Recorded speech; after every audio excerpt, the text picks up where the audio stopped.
وحدہ لا شریک لہ لہ الملک و لہ الحمد وہو علی کل شیء قدیر۔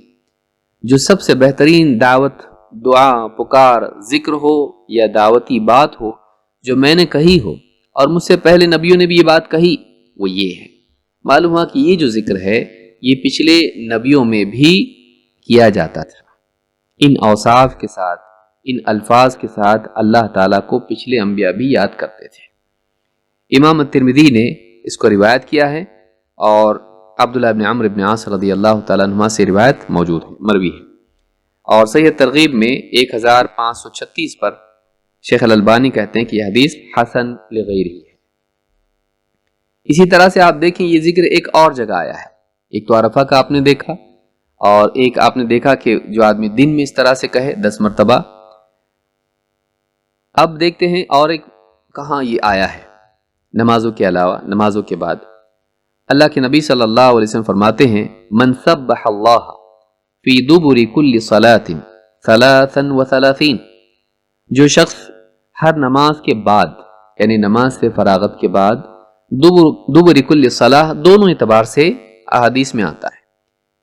ایک تو اس اعتبار سے کہ وہ نماز کے آخری حصے میں ہو، نماز میں ہو، اس طرح سے بھی آتا ہے، اور ایک یہ کہ نماز سے فراغت کے بعد فوری طور پر نماز کے بعد ہو، گویا کہ وہ نماز ہی میں آ گیا، تو یہ نماز کے سلام کے بعد بھی آتا ہے۔ تو یہ جو اذکار ہیں یہ سلام کے بعد ہے، اور بعض دعائیں وغیرہ آئی ہیں وہ نماز میں بھی آتی ہیں، اس کو بھی دبر کل صلاح کہا جا سکتا ہے، جیسا کہ ابن تیمیہ رحمۃ اللہ علیہ نے اس کی طرف اشارہ کیا ہے۔ کہا کہ من سبح اللہ فی دبر کل صلاۃ 33، کہ جس نے ہر نماز کے بعد، یعنی سلام کے بعد، سیاق سے معلوم ہوتا ہے کہ یہ یعنی مراد سے کیا ہے، تو یہ نماز میں سلام کے بعد ہے۔ من سبح اللہ فی دبر کل صلاۃ 33، جو ہر نماز کے بعد 33 مرتبہ یہ کہے، کیا کہے؟ تسبیح کہے۔ من سبح للہ، من سبح اللہ، کہ اللہ کی تسبیح بیان کرے، تسبیح سے مراد سبحان اللہ کہنا۔ وحمد اللہ 33، اور 33 مرتبہ اللہ کی حمد کرے، یعنی الحمدللہ کہے۔ وکبر اللہ 33، اور اللہ کی تکبیر کہے، اللہ اکبر کہے 33 مرتبہ۔ فَتِلْكَ 99، تو یہ 99 ہو گئے، 33 33 33 99 ہو گئے، 100 نہیں ہوئے۔ وقال تمام المئہ، اور 100 کا مکمل عدد مکمل کرتے ہوئے یوں کہے لا الہ الا اللہ وحدہ لا شریک لہ لہ الملک و لہ الحمد وہو علی کل شیء قدیر۔ وہی ذکر جو اس سے پہلے ہم نے دیکھا۔ اللہ کے سوا کوئی عبادت کے لائق نہیں، وہ یکتا ہے، اس کا کوئی شریک نہیں، ساری بادشاہت اسی کی ہے، تعریف کا واقعی حقدار وہی ہے، اور وہ ہر چیز پر قدرت رکھتا ہے۔ یہ ذکر کرے، یعنی عربی زبان میں کریں، غفرت خطایاہ وَإِن كَانَتْ مِثْلَ زَبَدِ الْبَحْرِ، اس کی ساری خطائیں معاف ہو جاتی ہیں، چاہے وہ خطائیں سمندر کے جھاگ کے برابر کیوں نہ ہو۔ آپ دیکھیے سمندر ہی کتنا وسیع ہے، اس سمندر کا جھاگ کتنا ہوتا ہے، اتنے سارے گناہ اس کے اگر ہیں تو اللہ تعالیٰ 33 33 33 اور پھر یہ ایک، اس طرح سے 100 ہر نماز کے بعد جو آدمی اس کا اہتمام کرے، اللہ رب العالمین اس کی ساری خطاؤں کی بخشش کر دیتا ہے، چاہے وہ سمندر کے جھاگ کے برابر ہی کیوں نہ ہو۔ یہاں مراد یہ ہے کہ کتنا ہی زیادہ کیوں ہو۔ یہاں سمندر کا جھاگ کیوں کہا گیا؟ کثرت کی وجہ سے، بہت زیادہ ہوتا ہے، اتنا زیادہ بھی ہو تبھی بھی اللہ تعالیٰ اس کی مغفرت فرما دیتا ہے۔ امام مسلم نے کتاب المساجد و مواضع الصلاح میں اس کو روایت کیا ہے، اور حدیث نمبر 597 پر یہ روایت موجود ہے۔ اسی طرح سے آپ دیکھیں گے ایک اور روایت اس باب میں آئی ہے جو اسی ذکر کی فضیلت اسی سیاق میں بیان کرتی ہے۔ اللہ کے نبی صلی اللہ علیہ وسلم فرماتے ہیں من قال لا الہ الا اللہ وحدہ لا شریک لہ، جس نے یہ ذکر کیا، یہ الفاظ کہے لا الہ الا اللہ، اللہ کے سوا کوئی عبادت کے لائق نہیں، وحدہ لا شریک لہ، وہ اکیلا ہے، وہ یکتا ہے، وہ منفرد ہے، وحدہ وہ ایک ہے، اس کا کوئی شریک نہیں، اس کے برابر نہیں کوئی، اس طرح اس معنی میں صرف گنتی کا معاملہ نہیں ہے، اپنی ذات و صفات میں وہ یکتا ہے، وحدہ لا شریک لہ، وہ یکتا ہے، اس کا کوئی شریک نہیں، لہ الملک و لہ الحمد، ساری بادشاہت اسی کی ہے اور حمد اسی کے لائق و زیبا ہے، وہو علی کل شیء قدیر، اور وہ ہر چیز پر قدرت رکھنے والا ہے، فی یوم 100 مرہ، ایک دن میں اگر 100 مرتبہ وہ یہ ذکر کرتا ہے، آپ نے دیکھا وہاں 10 بار آیا تھا، اب یہاں پر 100 مرتبہ کی قید آ رہی ہے، اور ایک دن میں یہ کہے، کانت لہ عدل 10 رقاب، یہ چیز اس کے لیے، یعنی یہ ذکر کرنا اس کے لیے 10 گردنیں آزاد کرنے کے برابر ہے۔ اس میں قید بنی اسماعیل کی نہیں ہے کہ 10 گردنیں اس نے آزاد کر دی، یعنی 10 غلاموں کو اس نے آزاد کیا، لیکن یہاں پر اور چیزیں ساتھ میں آ رہی ہیں، کیونکہ 100 کی گنتی کے ساتھ میں اور مزید فضائل اس میں آ رہے ہیں۔ کیا؟ وَكُتِبَتْ لَهُ 100 حسنہ، اس کے لیے 100 نیکیاں لکھی جاتی ہیں، وَمُحْيَتْ عَنْهُ 100 سیئہ، اور اس سے 100 گناہ برائیاں مٹا دی جاتے ہیں۔ وَكَانَتْ لَهُ حِرْزًا مِّنَ الشَّيْطَانِ يَوْمَهُ ذَلِكَ حَتَّى يُمْسِي، اور اس کے لیے چیز یہ ذکر کرنا شیطان سے حفاظت بن جاتا ہے اس پورے دن کے لیے، یہاں تک کہ شام ہو جائے۔ وَلَمْ يَأْتِ أَحَدٌ بِأَفْضَلَ مِمَّا جَاءَ بِهِ إِلَّا أَحَدٌ عَمِلَ أَكْثَرَ مِنْ ذَلِكَ، اور کوئی انسان اس سے افضل کوئی کام اس وقت اس دن نہیں لا سکتا ہے، الا یہ کہ وہ اس سے زیادہ اسی عمل کو کوئی اور عمل کرے، الا احد عمل اکثر من ذلک، جو اس سے زیادہ نیکیوں والا کام کرے۔ تو یہاں پر آپ دیکھیں گے اس حدیث کو امام البخاری نے بدء الخلق میں حدیث نمبر 3293 پر، اور امام مسلم نے کتاب الذکر والدعاء والتوبۃ والاستغفار میں حدیث نمبر 2691 پر ذکر کیا ہے، ابو ہریرہ رضی اللہ تعالیٰ عنہ سے روایت کرتے ہوئے۔ تو اس میں کیا چیزیں معلوم ہوئی؟ اگر ایک انسان پورے دن بھر میں 100 مرتبہ یہ کہے، 10 غلام آزاد کرنا، 100 نیکیاں، 100 گناہ معاف ہونا، دن بھر شام تک شیطان سے حفاظت، اور اس دن اس سے زیادہ آگے کوئی بڑھ نہیں سکتا ہے الا یہ کہ اس سے بڑھ کے کچھ عمل کر لے جس کا ثواب اس سے زیادہ، جو اللہ کے نزدیک اس سے بڑا ہو۔ تو یہ اتنی بڑی فضیلت اس عمل کی ہے، معلوم ہوتا ہے کہ ہم کو یہ کرنا چاہیے۔ امام نووی وغیرہ نے یہ بات کہی ہے کہ اس میں یہ بتایا نہیں گیا کہ ایک ساتھ کرنا ہے یا الگ الگ کرنا ہے، لیکن ظاہر یہ ہوتا ہے، زیادہ بہتر یہ لگتا ہے کہ اس کو دن کی شروعات ہی میں کر لیا جائے تاکہ پورے دن کی فضیلت اس کو حاصل ہو جائے، کیونکہ حفاظت اس تکمیل پر ہے۔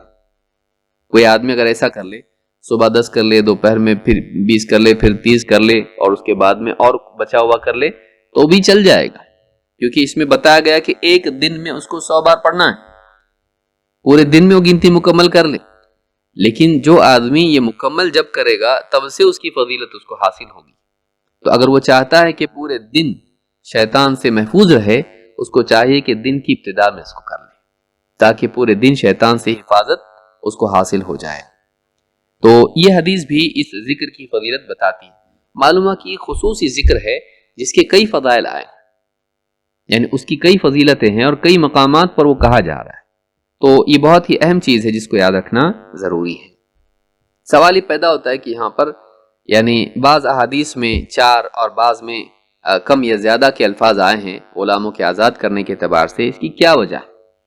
علامہ صنعانی رحمہ اللہ اس کے بارے میں فرماتے ہیں، وَذِكْرُ الْعَشْرِ الرِّقَابِ فِي بَعْضِهَا وَالْأَرْبَعِ فِي بَعْضِهَا، بعض روایات میں 10 گردنوں کا آزاد کرنا اور بعض میں 4 گردنوں کا آزاد کرنا، یعنی غلاموں کا آزاد کرنا، یہ کس اعتبار سے ہے؟ کہتے ہیں كَأَنَّهُ بِاعْتِبَارِ الذَّاكِرِينَ فِي اسْتِحْضَارِهِمْ مَعَانِيَ الْأَلْفَاظِ بِالْقُلُوبِ، کہتے ہیں کہ یہ ذکر کرنے والوں کی حالت کے اعتبار سے ہے کہ وہ اس ذکر کے معنی کو اپنے دل سے مستحضر رکھیں، ان کے دلوں میں اس ذکر کا معنی بھی ہو، اس کی میننگ ان کے سامنے ہو، اور دل میں اس کا استحضار ہو کہ کیا کہہ رہا ہوں، وہ صرف زبان کے کلمات نہ ہو بلکہ ان کے معنی دل میں ان کا استحضار رکھ کر آدمی ذکر کرے۔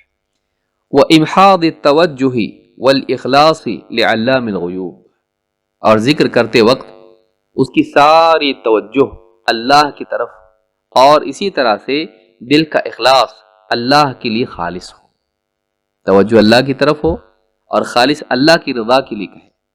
کہتے ہیں کہ فَيَكُونُ اخْتِلَافُ مَرَاتِبَهُمْ بِاعْتِبَارِ ذَلِكَ، ان سب کا جو اختلاف ہے اس اعتبار سے اس میں جو کمی آئے گی، توجہ کم ہوگی تو ثواب بھی کم ہوگا، توجہ بڑھ گئی اخلاص اور قوی ہو گیا، معنی اور زیادہ جان رہا ہے اور اس کے احساس اور استحضار کے ساتھ پڑھ رہے ہیں، اس کی فضیلت اور بڑھ جائے گی اور وہ بڑا عدد اس کو حاصل ہوگا ورنہ چھوٹا عدد حاصل ہوگا.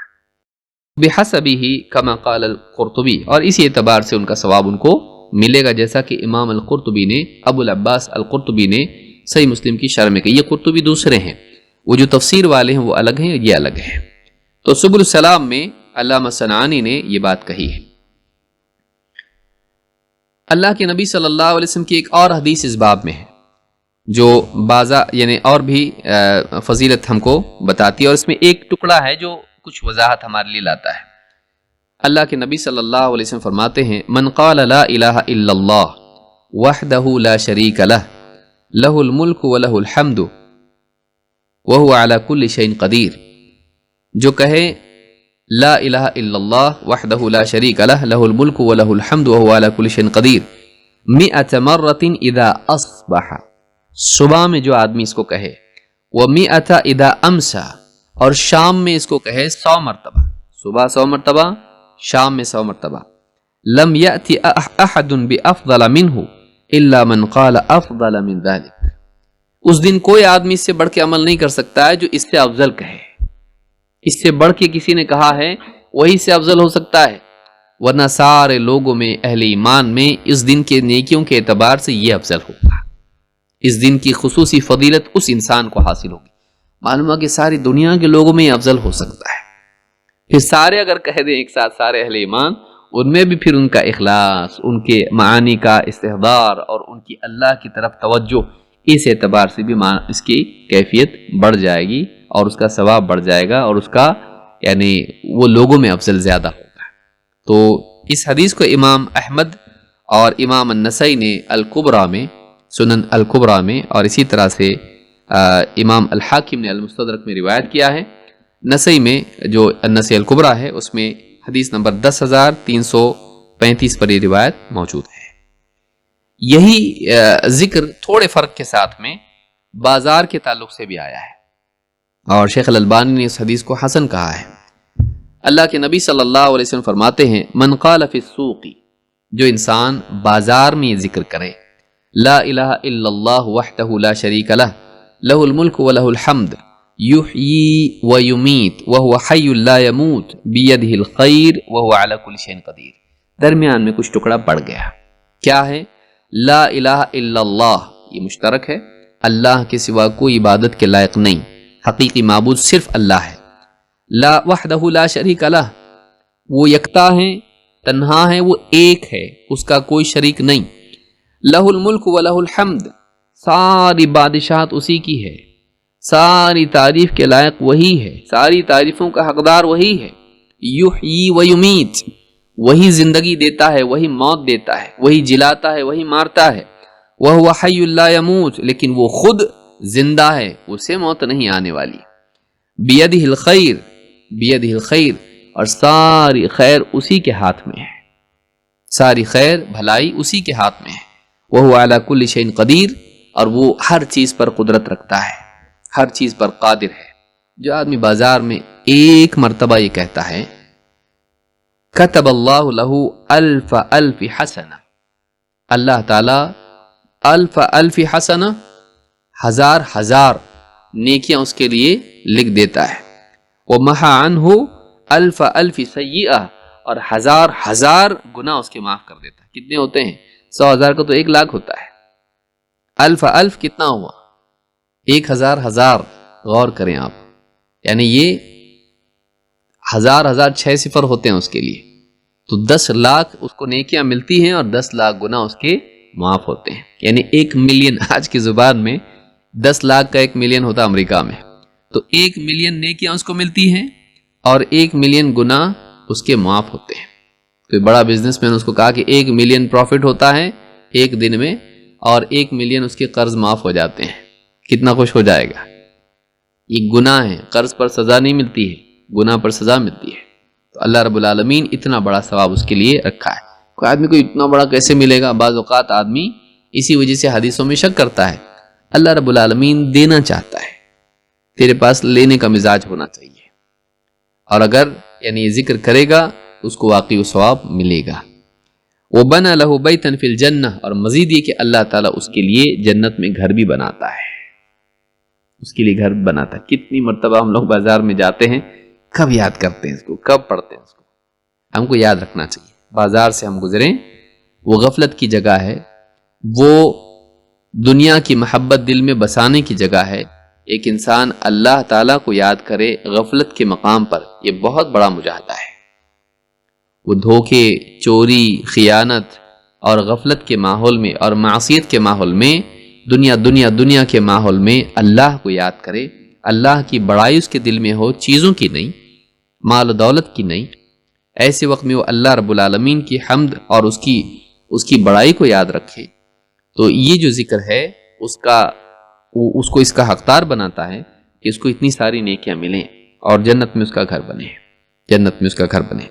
امام احمد، ترمذی، ابن ماجہ اور حاکم نے اس کو روایت کیا ہے. صحیح الجامع صغیر حدیث نمبر 6231، حدیث حسن درجے کی ہے. ترمذی میں یہ حدیث نمبر 3428 پر ہے، ترمذی میں 3428 اور حدیث حسن درجے کی ہے. یہ جو کلمات اس میں آئے ہیں، ان کلمات کو بھی ہم دیکھ لیتے ہیں. اس میں کیا ہے؟ اللہ کی تسبیح، لا الہ الا اللہ وحدہ لا شریک لہ، پھر لہ الملک ولہ الحمد وہو علی کل شیء قدیر. تو گویا کہ 4 باتیں اس میں ہیں.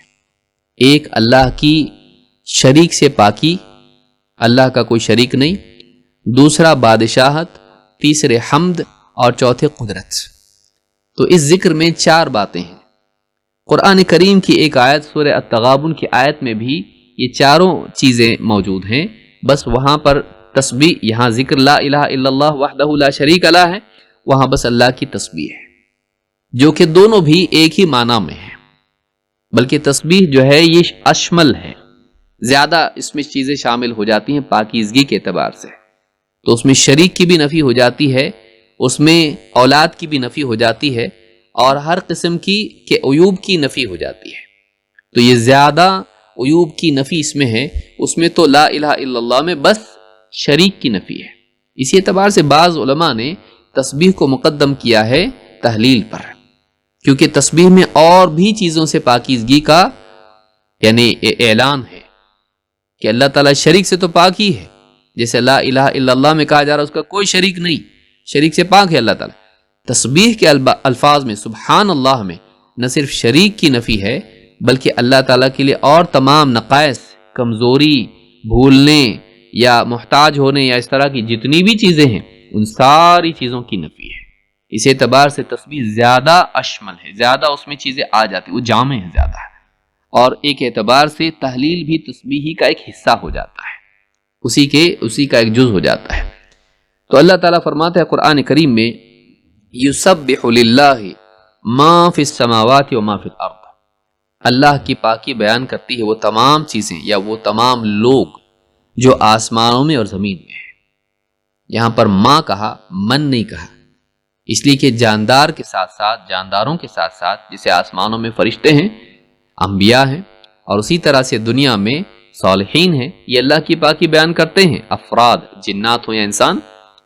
لیکن اسی کے ساتھ ساتھ چیزیں جتنی ہیں ساری کی ساری مقال اور اپنے حال سے اللہ تعالیٰ کی پاکی بیان کرتی ہے. وَإِن مِّن شَيْءٍ إِلَّا يُسَبِّحُ بِحَمْدِهِ وَلَكِن لَّا تَفْقَهُونَ تَسْبِيحَهُمْ. اللہ تعالیٰ فرماتا ہے کوئی چیز ایسی نہیں ہے جو اللہ کی تسبیح بیان نہیں کرتی ہو، اللہ کی پاکی بیان نہیں کرتی ہو، مگر بات یہ ہے کہ تم اس کو سمجھ نہیں پاتے ہو. آسمان و زمین، سورج چاند ستارے، پیڑ پودے، ندی نالے جھرنے، ہوائیں، بادل اور ساری مخلوقات، یہ ساری مخلوقات بلکہ پتھر بھی اپنی بناوٹ کے اعتبار سے، اپنے حال کے اعتبار سے اللہ کی قدرت والے ہونے اور بے عیب ہونے کو بتا رہی ہے. اللہ تعالیٰ تمام عیوب سے پاک ہے. اسی لیے آپ دیکھیے ان فی خلق السماوات والارض واختلاف اللیل والنہار لآیات لأولی الالباب الذین یذکرون اللہ قیاما وقعودا وعلی جنوبہم ویتفکرون فی خلق السماوات والارض اس کے بعد جملہ کیا ہے؟ ربنا ما خلقت هذا باطلا سبحانک. کہ واقعی ایک بندہ کائنات میں جب غور کرتا ہے تو اسی نتیجے پر پہنچتا ہے کہ اللہ تعالیٰ تمام عیوب سے پاک ہے. کیوں؟ اس لیے کہ ساری مخلوقات اپنی بناوٹ کے اعتبار سے، اپنے نظام کے اعتبار سے، اپنی معنویت کے اعتبار سے، اپنی حکمت کے اعتبار سے بتا رہی ہیں، چیخ چیخ کے بول رہی ہیں کہ ان کا بنانے والا ہر عیب سے پاک ہے، علم اور قدرت کے کمال سے متصف ہے. یہ جو بات ہے بہت بڑی بات ہے. تو ایک نیک بندہ، مومن بندہ جو غور کرتا ہے، اللہ کو یاد کرنے والا، اسی نتیجے پر پہنچتا ہے کہ اللہ تو پاک ہے ہر عیب سے. تو ساری چیزیں اللہ کی پاکیزگی بیان کر رہی ہیں اور وہ تسبیح کرتی بھی ہیں، لیکن ہم سمجھ پاتے نہیں. تو کہا کہ یسبح للہ ما فی السماوات و ما فی الارض لہ الملک ولہ الحمد وہو علی کل شیء قدیر. یہی بات قرآن میں اللہ نے کہی کہ ساری چیزیں اللہ کی پاکی بیان کرتی ہیں جو آسمان و زمین میں ہیں، اور اسی کے لیے بادشاہت ہے، اسی کے لیے حمد ہے، اور وہ قادر ہے. بس یہاں پر لا الہ الا اللہ وحدہ لا شریک لہ کی جگہ کیا آ گیا؟ یسبح للہ، اللہ کی تسبیح بیان کرتی ہے. تو تسبیح، یا جس کو ہم کہیں گے اللہ کا تمام عیوب سے خصوصاً شریک سے پاک ہونا، اور اس کے بعد اللہ کے لیے ساری بادشاہت کا ہونا، حمد کا ہونا، اور اللہ کا ہر چیز پر قدرت رکھنا، یہ چاروں کو قرآن میں بھی ایک ساتھ جوڑا گیا ہے. قرآن میں بھی اس کو ایک ساتھ ذکر کیا گیا ہے سورہ التغابن میں آیت نمبر 1 میں. آئیے دیکھتے ہیں ان مشمولات کے اعتبار سے چار چیزیں جو ہیں ان کے بارے میں قرآن میں کیا ہے. تو میں سمجھتا ہوں بہت فائدہ ہوگا اس سے کہ یہ چار چیزیں بیان کی گئی ہیں، ان کو سمجھنا بھی ضروری ہے. بعض اوقات آدمی ذکر کرتا ہے لیکن چونکہ علم اس کے پاس نہیں ہوتا ہے تو شرکیات میں وہ فاتحہ پڑھتا ہے. آپ دیکھیے کتنے لوگ ہیں درگاہوں پر جاتے ہیں، اللہ تعالیٰ ان کو ہدایت دے، درگاہ پہ گیا ہے اور وہاں پر پوری وہ صورتیں پڑھ رہا ہے جن میں شرک سے پاکیزگی کا بیان ہے، لیکن شرکیات کر رہا ہے. کیوں کر رہا ہے ایسا؟ سورہ فاتحہ پڑھ رہا ہے جس میں پڑھ رہا ہے ایاک نعبد و ایاک نستعین، قل یا ایھا الکافرون لا اعبد ما تعبدون، قل اعوذ برب الفلق، قل اعوذ برب الناس.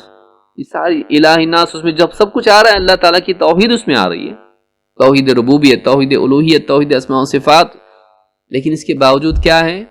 توحید والی صورتیں پڑھتا ہے شرکیہ اعمال میں. اس سے زیادہ حسرت اور افسوس اور انسان کی ناکامی کیا ہو سکتی ہے کہ وہ شرک کرنے میں توحید والی صورتیں پڑھ رہا ہے، قل هو اللہ احد پڑھ رہا ہے فاتحہ دیتے وقت میں، اور شرکیہ فاتحہ کر رہا ہے. سوچنے کی چیز ہے. قبروں پر جا کر بزرگان دین سے مانگ رہا ہے اور فاتحہ پڑھ کے مانگ رہا ہے. کیوں ایسا ہو رہا ہے؟ اس لیے کہ اس کو معانی اس کے معلوم نہیں، اس کو نہیں معلوم کیا پڑھ رہا ہے وہ. لہٰذا یہ بھی ضروری ہے کہ جو کلمات ہم بطور ذکر پڑھتے ہیں، اور جو قرآن ہم چھوٹی چھوٹی صورتیں جو ہم لوگ جس کی تلاوت کرتے ہیں، وہ ہم کو یاد ہونی چاہیے. فاتحہ ثابت نہیں ہے، فاتحہ دینا ثابت نہیں. میں نہیں کہہ رہا ہوں کہ سمجھ کے آپ جا کے پڑھے درگاہوں پر، وہ شرکیہ عمل ہے. کسی انسان سے استمداد کرنا جو فوت ہو چکا ہے، یہ شرکیہ عمل ہے. اور فاتحہ بدعت ہے، چاہے وہ دوسری جگہ ہو کہیں. تو اس کا کوئی ثبوت نہیں ہے. لیکن مقصود یہ ہے کہ ہم اپنی نمازوں میں اور جب تلاوت کریں، اٹھتے بیٹھتے کچھ پڑھیں قرآن میں سے، جب بھی ہم کو میسر ہو، جو چھوٹی صورتیں ہیں کم سے کم اس کے معنی ہم کو معلوم ہونا چاہیے.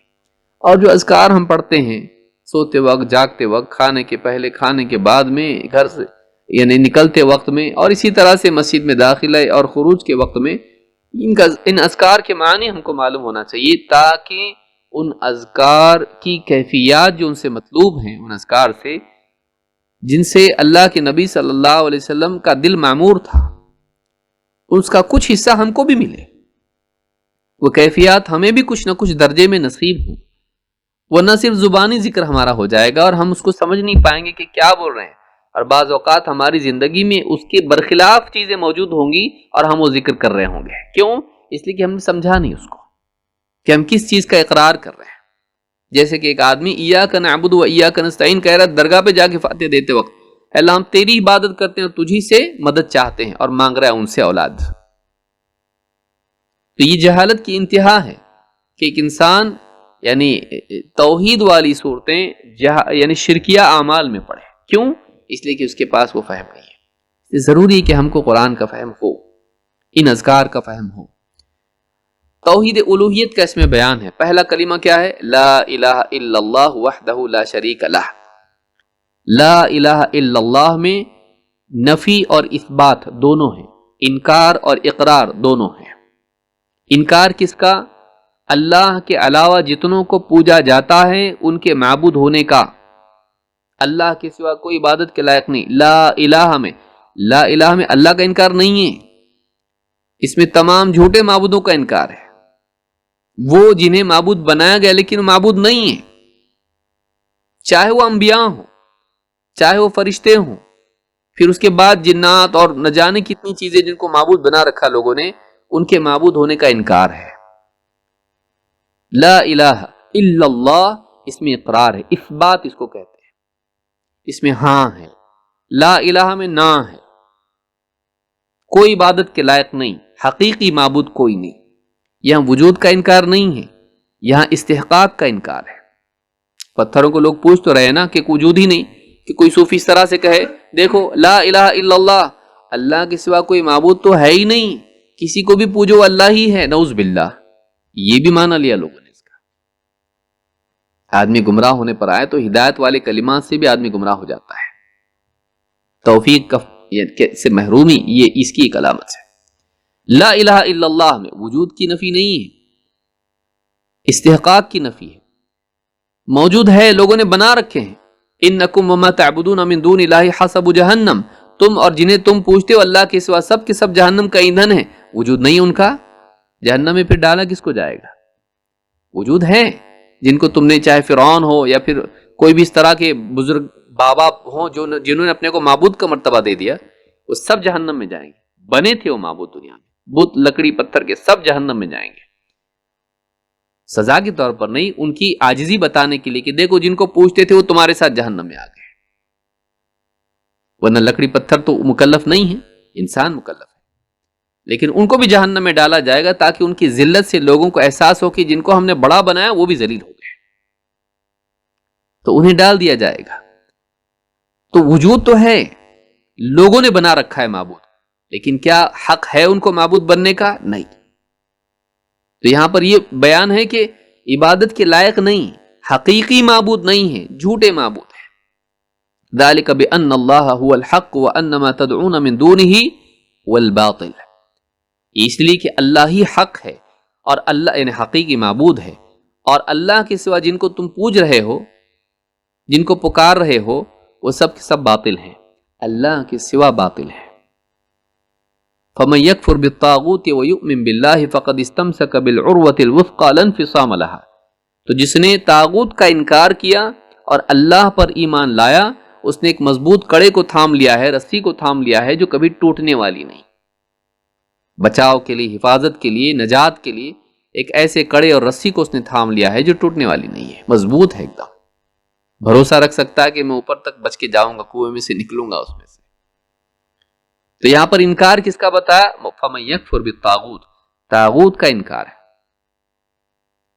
والذین اجتنبوا الطاغوت ان یعبدوها وانابوا الی اللہ لهم البشری، اللہ نے فرمایا کہ جو لوگ طاغوت کی عبادت سے بچتے رہے اور اللہ کی طرف پلٹ آئیں، اللہ کی طرف رجوع کیا بندگی کے طور پر، لہم البشری، لہم البشری، خوشخبری انہی کے لیے ہے، انہی کے لیے خوشخبری ہے.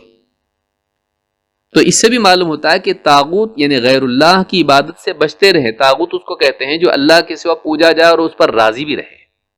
اس لیے آپ انبیاء کو طاغوت نہیں بول سکتے، وہ راضی نہیں تھے. یہ جس کو پوجا جائے اللہ کے سوا اور وہ اس پر راضی بھی ہو، جیسے فرعون ہے،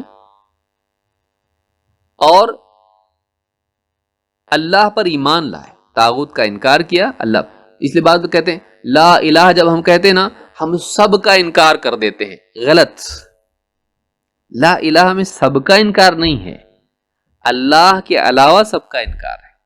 ورنہ دن بھر میں ہر مرتبہ اللہ کا انکار اقرار کرے گا آدمی، کفر اور ایمان ہر وقت کرتا رہے گا. اللہ کا بھی انکار کر دیتا لا الہ میں؟ نہیں، اللہ کا انکار نہیں کرتا ہے، اس کے دل میں اللہ کا اقرار موجود ہے، لیکن زبان سے اس وقت میں اللہ کے سوا جتنے پوجے جاتے ہیں ان سب کا انکار کر رہا ہے. یہ نہیں کہ اللہ کا بھی انکار کر رہا ہے، اور پھر اللہ کا اقرار اس کے بعد ہے، لیکن دل میں پہلے سے تھا، اب زبان پہ بھی آ گیا. دل میں پہلے سے اقرار تھا، اب زبان پہ آ گیا۔ تو یہ نہیں کہ آپ کوئی کہنے لگے کہ لا الہ میں سب کا انکار، پھر الا اللہ میں اللہ کا اقرار، سب کا نہیں، اللہ کے سوا سب کا، اور الا اللہ میں اللہ کا اقرار ہے، وہ زبان سے ہو گیا، دل سے تو پہلے سے تھا۔ یاد رکھنے کی چیز ہے۔ اللہ تعالیٰ قرآن کریم میں فرماتا ہے وَقُلِ الْحَمْدُ لِلَّهِ الَّذِي لَمْ يَتَّخِذْ وَلَدًا وَلَمْ يَكُنْ لَهُ شَرِيكٌ فِي الْمُلْكِ وَلَمْ يَكُنْ لَهُ وَلِيٌّ مِّنَ الذُّلِّ وَكَبِّرْهُ تَكْبِيرًا، سورہ بنی اسرائیل آیت نمبر 111۔ اے نبی آپ کہیے ساری تعریف تو اللہ ہی کے لیے ہے جس نے کسی کو اپنا بیٹا نہیں بنایا۔ لم يتخذ ولدا، یعنی کہ اس کو بیٹا پیدا نہیں ہوا، وہ تو ہے ہی نہیں، وہ تو دوسری صورت میں ہے، لم یلد ولم یولد، کسی کو پیار سے بیٹا بھی نہیں بنایا اس نے، جیسا عیسائی کہتے ہیں بیگاٹن نہیں ہے میڈ ہے، اور کچھ کہتے ہیں بیگاٹن ہے میڈ نہیں ہے، دونوں بھی غلط۔ یہ بھی نہیں کہ اللہ کے بیٹا پیدا ہوا، اور یہ بھی نہیں کہ اللہ تعالیٰ نے کسی کو پیار سے بیٹا بنایا، کسی کو اللہ نے بیٹا بنایا نہیں۔ وَلَمْ يَكُنْ لَهُ شَرِيكٌ فِي الْمُلْكِ، اور اس کی بادشاہت میں کوئی اس کا شریک نہیں ہے۔ وَلَمْ يَكُنْ لَهُ وَلِيٌّ مِّنَ الذُّلِّ، اور ایسا بھی نہیں کہ کمزوری کے باعث کوئی اس کا مددگار ہو جائے۔ وَكَبِّرْهُ تَكْبِيرًا، تو اب تو اس کی بڑائی بیان کر۔ اللہ کے لیے بڑائی ہی بڑائی ہے، عاجزی اور کمزوری نہیں ہے۔ آپ دیکھیے کیسے اس میں ایک کے بعد ایک چیزوں کا انکار کیا گیا، کہ کسی کو اس نے اپنا بیٹا نہیں بنایا، کہ بیٹا بادشاہ کا بیٹا جانشین پوری سلطنت کا ہوتا ہے، نہیں، اس کا بیٹا ہی نہیں ہے، وہ ہمیشہ سے تھا بادشاہ، ہمیشہ رہے گا۔ پھر یہ بھی نہیں کہ ٹھیک ہے بادشاہ ہے لیکن دوسرے بھی لوگ ہیں جو اس کی بادشاہت میں شریک ہوں، پارٹنرز ہوں، ایک حصہ دنیا کا اس نے لیا، ایک حصہ اس نے لیا، بانٹ کے لیے بھائیوں نے، نہیں، اس کا کوئی شریک بھی نہیں ہے، اس کی بادشاہت میں کوئی شریک اس کا نہیں ہے۔ تین ٹھیک ہے، شریک تو نہیں ہے، پارٹنر حصے دار تو نہیں ہے، مددگار تو ہوتا ہے کہ اس کو سپورٹ کرتا ہے۔ اللہ تعالیٰ کو کسی کے سپورٹ کی بھی ضرورت نہیں، کیونکہ اللہ کمزور نہیں ہے۔ فرشتے پھر کیا کرتے ہیں؟ فرشتے اللہ کے حکم کی تنفیذ کرتے ہیں، وہ اللہ کے بندے ہیں، بل عباد مکرمون، عزت والے بندے ہی ہیں، لیکن وہ اللہ تعالیٰ کی مدد نہیں کرتے ہیں، اللہ کا حکم مانتے ہیں۔ تو فرشتے جو ہیں یہ اللہ کی بڑائی ہی کے اعتبار سے، یعنی اس کی نشانیوں میں سے کہ اللہ رب العالمین اور اتنے فرشتے ہیں، اور اللہ تعالیٰ کا حکم مان کے وہ جو چاہتا ہے وہ کرتے ہیں۔ یہ اللہ کی قدرت ہے کہ اللہ اتنے سارے فرشتے اللہ کے ہیں جو اللہ کی بات مانتے ہیں، تم کو بھی ماننا چاہیے۔ تو یہاں پر آپ دیکھیں گے کہ اللہ تعالیٰ نے اپنی توحید بیان کی اور کہا وَلَمْ يَكُنْ لَهُ شَرِيكٌ فِي الْمُلْكِ، کسی بھی اعتبار سے اللہ کا کوئی شریک نہیں، وَحْدَهُ لَا شَرِيكَ لَهُ، جو آیا ہے نا لا الہ الا اللہ وحدہ لا شریک لہ، وہ یکتا ہے، اس کا کوئی شریک نہیں۔ یہاں کہا گیا کہ اولاد ہونے کے اعتبار سے شریک نہیں کہ اس کا حصہ ہو، کیونکہ اولاد باپ کا حصہ ہوتی ہے، اولاد باپ کا حصہ ہوتی ہے، تو اولاد اس کے ایسا بھی نہیں، اس اعتبار سے بھی شرکت نہیں، اور اس اعتبار سے بھی نہیں کہ بادشاہت میں اس کی ملکیت میں کوئی اس کا شریک ہو، نہیں، اور اس اعتبار سے بھی شرکت نہیں کہ اس کے پاس کچھ کمی رہ گئی تھی تو بھرپائی کسی اور نے کر دی، یہ بھی شرکت اس کے پاس نہیں ہے۔ ہر اعتبار سے شرک کی نفی ہے۔ وَكَبِّرْهُ تَكْبِيرًا، کیوں کہ اللہ بڑا ہے، اس کے لیے زوال، اس کے لیے عجز، اس کے لیے ضعف، کمزوری نہیں ہے۔ کیسا اللہ ہمارا ہے، ہمارا اللہ ایسا ہے۔ یہ سورہ بنی اسرائیل کی آیت نمبر 111 ہے۔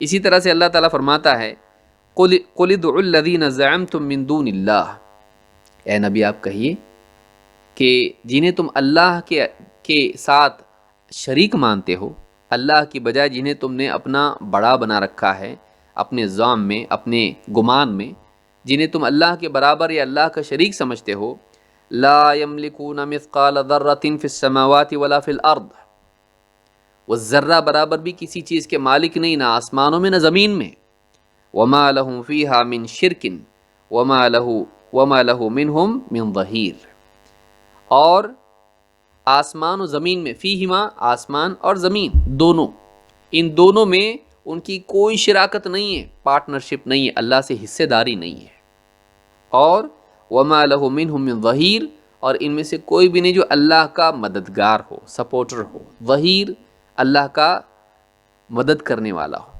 اللہ کو کسی کی مدد کی ضرورت نہیں، اللہ کی مدد کی سب کو ضرورت ہے۔ تو اس آیت میں بھی آپ دیکھیے کہ کوئی مالک نہیں اور کوئی شریک نہیں اور اس کو کسی کی مدد کی ضرورت نہیں۔ اوپر بھی وہی تھا، نیچے بھی وہی ہے، اس آیت میں بھی وہی بات ہے۔ سورہ سبا آیت نمبر 22۔ تو یہ بات ہے، اللہ تعالیٰ قرآن کریم میں فرماتا ہے وَمَا أَرْسَلْنَا مِن قَبْلِكَ مِن رَّسُولٍ إِلَّا نُوحِي إِلَيْهِ أَنَّهُ لَا إِلَٰهَ إِلَّا أَنَا فَاعْبُدُونِ۔ یہاں ایک سوال پیدا ہوتا ہے، لا الہ الا اللہ وحدہ لا شریک لہ، اس کا مقصود کیا ہے؟ یہ کلمہ ہم پڑھتے ہیں تو اس سے ہم سے کیا چاہا جا رہا ہے؟ بعض لوگ دعوت دینے کے میدان میں ہیں، وہ یہ کہتے ہیں کہ اس سے چاہا جا رہا ہے کہ ہم اس بات کو مان لیں کہ اللہ تعالیٰ ہی رب ہے، رزق دینا، زندگی دینا، موت دینا، کائنات کا نظام چلانا، نفع نقصان، یہ ساری چیزیں اللہ ہی کرتا ہے۔ لا الہ الا اللہ سے یہ ہمارا یقین بن جائے۔ بعض لوگ یہ کہتے ہیں، اگرچہ بات اپنی جگہ صحیح ہے کہ یہ یقین تو ہونا ہی چاہیے، لیکن لا الہ الا اللہ کا تقاضا یہ نہیں ہے، لا الہ الا اللہ کا تقاضا یہ نہیں ہے۔ لا الہ الا اللہ کا مطالبہ کیا ہے، یہ ہم کو قرآن و سنت میں دیکھنا پڑے گا۔ اپنی طرف سے ہم کوئی بھی دعوت اپنی نہیں بنا سکتے اور کسی چیز کا مطالبہ اپنی طرف سے نہیں بنا سکتے۔ یہ جو ہم کہتے ہیں مختلف اذکار میں، دعاؤں میں، لا الہ الا اللہ، اللہ کے سوا کوئی عبادت کے لائق نہیں، تو یہ بولنے کا کچھ تقاضا بھی ہے، یہ بولنے کے بعد کچھ کرنا بھی پڑتا ہے زندگی میں۔ وحدہ لا شریک لہ، پھر اسی بات کو دوسرے انداز میں بیان کیا گیا ہے، وہ یکتا ہے، اس کا کوئی شریک نہیں۔ اور یہ بولنے میں وہ ساری چیزیں آ جاتی ہیں جو صرف توحید الوہیت میں نہیں، اس کے علاوہ بھی ہیں۔ لا الہ الا اللہ، اللہ کے سوا کوئی الہ نہیں حقیقی، یہ تو صرف الوہیت سے جڑا ہوا ہے۔ وحدہ لا شریک لہ میں ربوبیت اور اسماء و صفات کا بھی معاملہ آ جاتا ہے، وہ یکتا ہیں، لیس کمثلہ شیء، قل هو اللہ احد، یہ ساری چیزیں اس میں آ جاتی ہیں کہ وہ یکتا ہے، منفرد ہے، اس جیسا کوئی نہیں۔ لیس کمثلہ شیء، وحدہ، صرف گنتی کا معاملہ نہیں ہے، یہ اس کا منفرد ہونا، یکتا ہونا اس میں۔ وحدہ پازیٹیو انداز میں ہے، اثبات کے ساتھ ہے، وہ ایک ہے۔ لا شریک لہ، اس کا کوئی شریک نہیں، اس کا کوئی شریک نہیں، نہ اس کی ربوبیت میں، نہ اس کی الوہیت میں، نہ اس کے اسماء و صفات میں۔ تو یہ دونوں مل کے پوری توحید کو کامل کر دیتے ہیں، ہر اعتبار سے اللہ تعالیٰ سے شرکت یا شراکت کی نفی کر دیتے ہیں، الوہیت میں پہلے، اور اس کے بعد بقیہ سارے معاملات میں اللہ کے خصائص میں اللہ کا کوئی شریک نہیں۔ جو چیزیں اللہ کے ساتھ خاص ہیں ان میں اللہ کا کوئی شریک نہیں۔ یہ اختصار کے ساتھ توحید کی تعریف ہے کہ اللہ کے خصائص میں اللہ کو منفرد ماننا۔ پھر اس کا مقصود کیا ہے؟ یہ جو کلمہ ہم پڑھتے ہیں اس سے اللہ ہم سے چاہتا کیا ہے؟ بلوا کے کروانا کیا چاہتا ہے؟ یہ بولنے کے بعد ہم پر کیا لازم ہو جاتا ہے؟ یا اللہ کا سارے نبیوں کو اس دعوت کو بھیجنے سے مقصود کیا ہے؟ کیا کریں ہم لوگ؟ اللہ فرماتا ہے وَمَا أَرْسَلْنَا مِن قَبْلِكَ مِن رَّسُولٍ إِلَّا نُوحِي إِلَيْهِ أَنَّهُ لَا إِلَٰهَ إِلَّا أَنَا فَاعْبُدُونِ، سورہ الانبیاء آیت نمبر 25۔ اللہ فرماتا ہے وَمَا أَرْسَلْنَا مِن قَبْلِكَ مِن رَّسُولٍ، ہم نے آپ سے پہلے، اے نبی، آپ سے پہلے جو بھی رسول ہم نے بھیجا، وَمَا أَرْسَلْنَا مِن قَبْلِكَ مِن رَّسُولٍ إِلَّا نُوحِي إِلَيْهِ، ہم نے ضرور اس کی طرف اس بات کی وحی کی، ہم نے ضرور یہ پیغام اس کو دعوت کے لیے دیا، کیا؟ انہ لا الہ الا انا، کہ میرے سوا کوئی عبادت کے لائق نہیں۔ انہ لا الہ الا انا، اللہ نے فرمایا میرے سوا کوئی عبادت کے لائق نہیں، فاعبدون، تو تم میری ہی عبادت کرو۔ آپ غور کریں، فا یہاں پر اس اعتبار سے ہے جب اللہ کے سوا کوئی عبادت کے لائق نہیں تو تم کو اللہ ہی کی عبادت کرنی چاہیے، کسی اور کی نہیں۔ تو اس آیت سے اور اس طرح سے اور بھی آیات ہیں اننی انا اللہ لا الہ الا انا فاعبدنی، جیسے موسیٰ علیہ السلام سے کہا کہ میں ہی اللہ ہوں، لا الہ الا انا، میرے سوا کوئی عبادت کے لائق نہیں، فاعبدنی، تو اے موسیٰ تم میری ہی عبادت کرنا۔ دیکھیے اس کے بعد بھی فاعبدنی، یعنی اللہ کی توحید کی اقرار کے بعد، لا الہ الا اللہ کے بعد اللہ نے کہا فاعبدون، فاعبدنی، فاعبدون یہاں پر فاعبدونی ہے، تم میری ہی عبادت کرو، وہ یعبدون کی طرح نہیں ہے، وہ امر ہے فاعبدونی، تم میری ہی عبادت کرو۔ معلوم ہے کہ لا الہ الا اللہ کا مقتضا، اس کا تقاضا، یہ پڑھنے کا حق یہ ہے، یہ پڑھنے کے بعد لازم یہ ہو جاتا ہے کہ بندہ اللہ ہی کی عبادت کرے، کسی اور کی نہیں۔ تو ہم کو بولنا یہ چاہیے، جو احباب جو دعوتی میدان میں ہیں، جو گاؤں گاؤں گلی گلی جاتے ہیں، وہ یہ نہ کہیں اسے چاہا جا رہا ہے کہ ہم اللہ ہی کو رب مانیں، وہ تو ماننا ہی ماننا ہے، وہ تو مشرکین بھی مانتے تھے عرب کے، لیکن یہ تقاضا اس کا یہ ہے کہ لا الہ الا اللہ کا تقاضا یہ ہے، یہ کلمہ ہم سے یہ چاہتا ہے کہ ہم اللہ ہی کو معبود مانیں اور اللہ کی عبادت میں کسی کو شریک نہ کریں۔ اللہ ہی کو پھر بعد میں بول رہا ہے پیسے سے نہیں ہوتا، دوا سے نہیں ہوتا، جبکہ جانے کے لیے پیسے بھی لگ رہے ہیں، اس کو چھوڑ کے نہیں جا رہا، پیسے لے کر جا رہا ہے۔ وہ مقصود اس کلمے سے نہیں ہے، اس کا تعلق ربوبیت سے ہے کہ اللہ کے بغیر کوئی انسان کے کاموں کو نہیں بنا سکتا، کیونکہ وہ رب ہے، وہ بھی ماننا ضروری ہے، لیکن وہ ربوبیت کا حصہ ہے۔ الوہیت میں یہ ہے کہ پھر بولنا پڑے گا درگاہوں پہ سجدے نہیں کرنا، ناڑے نہیں باندھنا، کڑے نہیں پہننا، تعویذ گنڈے نہیں پہننا، درگاہوں پہ کندوری نہیں کرنا، درگاہوں کے طواف کر کے ان سے نظریں منتیں مرادیں نہیں ماننا، یہ بولنا یہ اصل ہے، لیکن کون بولتا ہے؟ کسی بیان میں سننے میں نہیں آتا ہے۔ ہونا چاہیے، چونکہ صوفیہ کے نزدیک توحید ربوبیت ہی اصل ہے، اور اسی کی دعوت ان کے ہاں پر ہے۔ توحید الوہیت کا جو معاملہ ہے یہ انبیاء کی دعوت کا حصہ ہے، کیونکہ لوگ عموماً توحید ربوبیت مانتے آئے ہیں، لیکن توحید الوہیت انہوں نے شرکیات کیے ہیں۔ عرب کے لوگوں کا بھی یہی معاملہ تھا کہ اللہ کو نہیں مانتے تھے، وَمَا يُؤْمِنُ أَكْثَرُهُمْ بِاللَّهِ إِلَّا وَهُمْ مُشْرِكُونَ۔ عرب کے لوگوں کے بارے میں، خصوصاً مکہ والوں کے بارے میں کہا جا رہا ہے وَمَا يُؤْمِنُ أَكْثَرُهُمْ بِاللَّهِ إِلَّا وَهُمْ مُشْرِكُونَ، ان میں سے اکثر لوگوں کا حال یہ ہے کہ اللہ پر ایمان رکھنے کے باوجود مشرک ہیں، اللہ پر ایمان رکھتے ہیں پھر بھی مشرک ہیں، اللہ کو اپنا رب مانتے ہیں لیکن صرف اور صرف اللہ کو معبود نہیں مانتے، اللہ کے ساتھ اوروں کو بھی مانتے ہیں۔ اجعل الآلہۃ الہا واحدا ان ھذا لشیء عجاب، مشرکین کیا کہتے تھے؟ سارے معبودوں کا ایک معبود بنا دیا، یہ یعنی محمد صلی اللہ علیہ وسلم، سارے معبودوں کا ایک ہی معبود کر دیا اس نے، ان ھذا لشیء عجاب، بڑی عجیب بات ہے، یہ تو بڑی عجیب بات ہے، کوئی بھی معبود نہیں، ایک ہی، کیا بات ہے یہ، عجیب بات ہے، ایسا بولتے تھے وہ لوگ۔ اس نے سارے معبودوں کا ایک کر دیا معبود، یعنی سب کو ریجیکٹ کر کے ایک کو باقی رکھا، کسی کی عبادت نہیں، صرف اللہ کی۔ معلوم ہے کہ یہ دعوت تھی لا الہ الا اللہ والی، کہ اللہ کے سوا کسی کی عبادت نہیں، ایک اللہ کی عبادت بس۔ یہ دعوت اصل دعوت ہے جو انبیاء کی دعوت رہی۔ تو کہا کہ وما ارسلنا من قبلک من رسول الا نوحی الیہ انہ لا الہ الا انا فاعبدون، ہم نے جو بھی رسول اے نبی آپ سے پہلے بھیجا اس کے پاس اس بات کی وحی ضرور کی، اس کو یہ پیغام ضرور بھیجا تاکہ وہ لوگوں تک پہنچائے، انہ لا الہ الا انا، کہ میرے سوا کوئی عبادت کے لائق نہیں، فاعبدون، تو تم میری ہی عبادت کرو۔ تو یہ سورہ انبیاء کی آیت نمبر 25 ہے۔ اسی طرح سے آپ دیکھیں گے کہ ملک کے بارے میں، بادشاہت کے بارے میں اللہ نے کیا فرمایا؟ للہ ملک السماوات والارض وما فیہن، بادشاہت آسمانوں کی، زمین کی اور ان کے درمیان جو کچھ بھی ہے، ساری کی ساری بادشاہت اللہ ہی کے لیے ہے، اللہ ہی کی ہے۔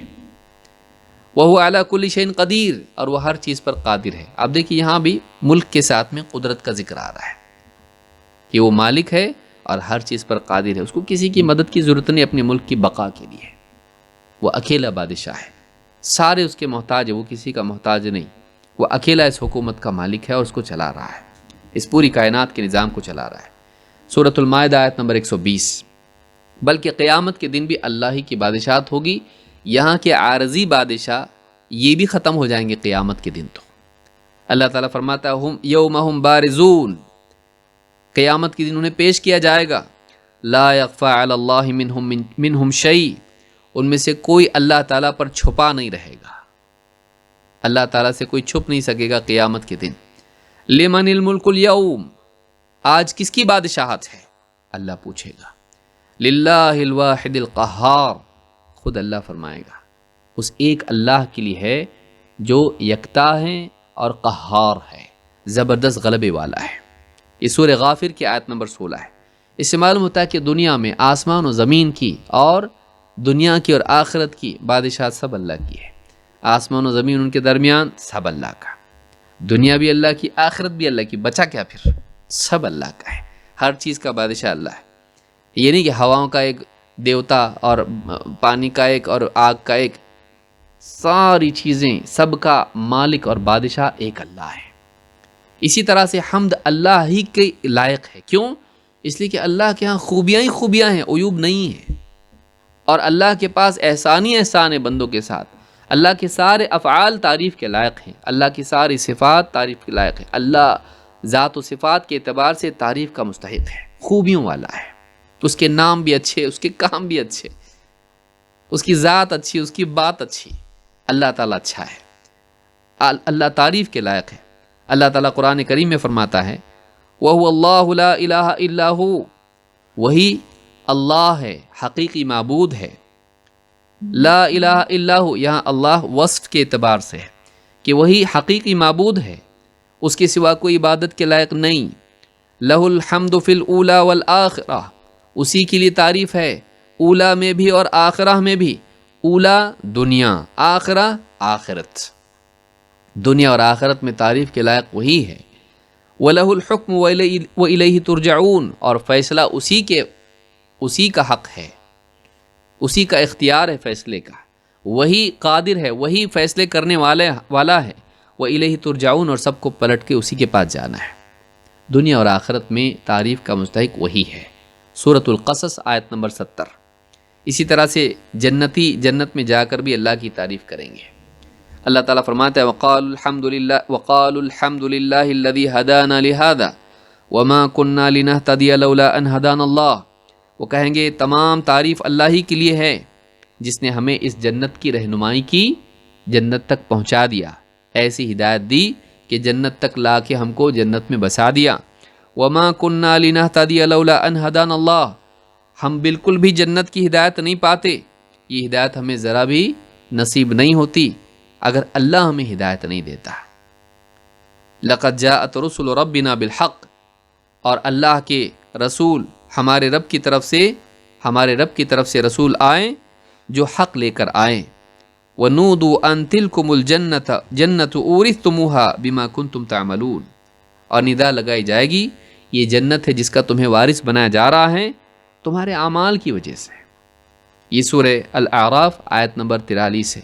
اس میں بھی آپ دیکھیں گے کہ جنتی نہ صرف دنیا میں اللہ کی حمد ہے، جنت میں بھی اللہ کی حمد ہے۔ نیک بندے دنیا میں بھی اللہ کی حمد کرتے ہیں اور جنت میں جانے کے بعد بھی اللہ کی حمد کرتے رہیں گے۔ اسی طرح سے کمال قدرت اللہ کے لیے ہے۔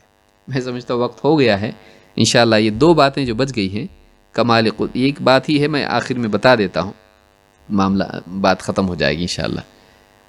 تیسری جو چیز اس میں ہے وہ کمال قدرت ہے، یا چوتھی چیز ہے کہ اللہ ہر چیز پر قادر ہے۔ لا الہ الا اللہ، پھر ملک اللہ کے لیے، حمد اللہ کے لیے، اور قدرت ہر چیز کی۔ یہ چار باتیں اس ذکر میں ہیں۔ اللہ تعالیٰ فرماتا ہے وَمَا كَانَ اللَّهُ لِيُعْجِزَهُ مِنْ شَيْءٍ فِي السَّمَاوَاتِ وَلَا فِي الْأَرْضِ إِنَّهُ كَانَ عَلِيمًا قَدِيرًا۔ سورہ فاطر آیت نمبر 44۔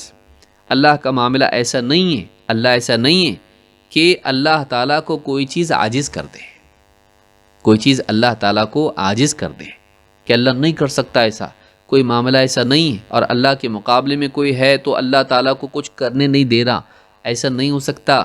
وَمَا كَانَ اللَّهُ لِيُعْجِزَهُ مِنْ شَيْءٍ فِي السَّمَاوَاتِ وَلَا فِي الْأَرْضِ، نہ آسمانوں میں نہ زمین میں کوئی ایسا ہے، نہ کوئی چیز ایسی ہے۔ إِنَّهُ كَانَ عَلِيمًا قَدِيرًا، یقیناً وہ علم والا ہے، قدرت والا ہے۔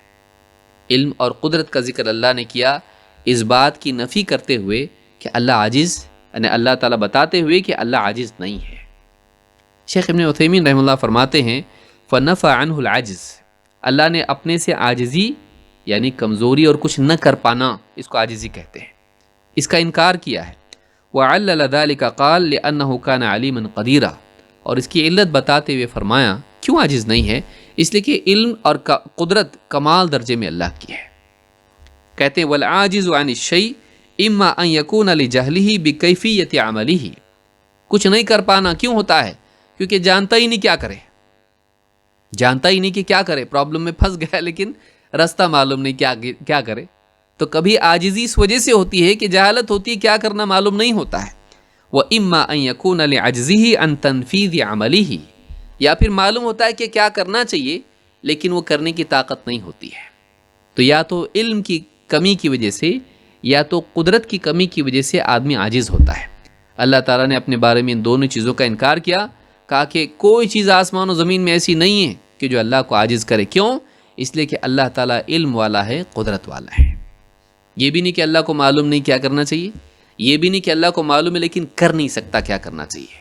اللہ تعالیٰ علم و قدرت، اسی لیے دیکھیے آخر میں جو الفاظ آتے ہیں علیمًا قدیرا اور رحیمہ اور اس طرح کے جو بھی الفاظ آتے ہیں غفور الرحیم، ہم سمجھتے بس یوں ہی آ رہے ہیں، نہیں، اس کے سیاق میں اس کی ایک اہمیت ہوتی ہے، ان الفاظ کا انتخاب کچھ معنی رکھتا ہے، اس کو سیاق میں دیکھنا چاہیے کہ اس کا مطلب کیا ہے۔ اللہ رب العالمین سے دعا ہے کہ اللہ تعالی ہم سب کو قرآن و سنت کا صحیح فہم عطا فرمائے۔ مزید باتیں انشاءاللہ ہم آنے والے درس میں دیکھیں گے۔ اقول ھذا واستغفر اللہ لی ولکم۔